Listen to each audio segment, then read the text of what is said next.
If you're going to accomplish anything, you have to think big. Shoot for the stars. The biggest challenge that most people have is because they're thinking small. And the reason why people shoot for small goals is because they feel like then the possibility of failure is less. And the higher you shoot, the bigger the goal is, the bigger the risk of failure.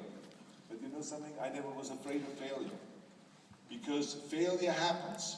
It's part of life. I mean, how far can you fall? You can only fall down to the ground. And what makes you a failure is if you stay down.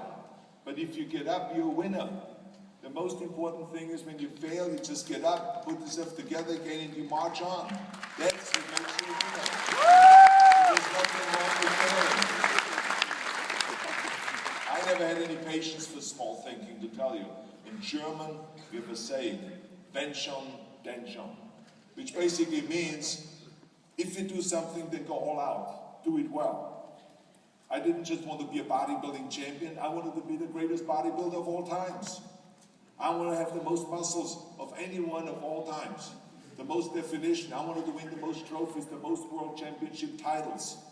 The most. And the same is also with movies. I didn't just want to be in movies. I wanted to be a leading man. I wanted to be a movie star. I wanted to have above the title billing. I wanted to be the highest paid entertainer, the highest paid actor. I basically wanted to be another John Wayne. What's wrong with that? In politics, it was the same thing. I didn't want to just run for city council member. I mean, can you imagine Schwarzenegger wants to be a city council member? That doesn't sound right. Or a mayor, or a state senator. That's Mickey Mouse. I mean, I wanted to be governor, but not just governor. I wanted to be governor of the greatest state in the United States, governor of the state of California.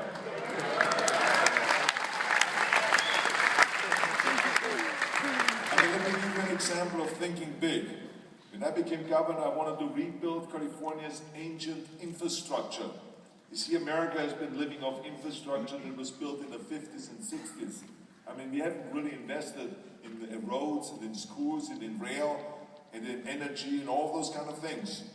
So the number of cars we have now in America is 4 times as many as we had in the 60s. But we don't have 4 times as many freeways, 4 times as many tunnels, and 4 times as many bridges and all those kind of things. So we need to upgrade.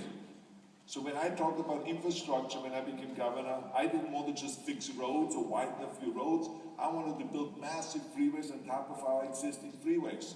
I wanted to build the first high-speed rail. I wanted to build more bridges and tunnels and on-ramps and off-ramps. I wanted to see cranes everywhere. Because there's no excuse that Californians have to be stuck in traffic, or that they have to send their kids to overcrowded classrooms, or that we have a sewage system like we have in Los Angeles that is 100 years old. It's time to upgrade. At first, of course, some of the legislators looked at me like I was absolutely insane. They said, what are you talking about, rebuilding California? I mean, let's just spend maybe $5 billion or so and fix some of the roads. I said, no, we got to rebuild California. You see, some of the politicians, they have a hard time thinking big because some of them never ever got out of California. They never visited the world and traveled around. So they saw infrastructure all over America, big infrastructure in Europe, or in Asia, like in China and in Korea, or here in Australia. They haven't seen any of that. And of course, other politicians simply don't have a vision of the future past the next election, which is a common problem that politicians have all over the world. But since I was not a politician, I was an outsider coming into this, I had a big vision, and I had the guts to do it. So it was my job as governor to now bring together the legislators to convince them that that's the right way to do it. And so I showed them the traffic jams in Los Angeles, I showed them the overcrowded classrooms and the universities that were bursting at the seams. And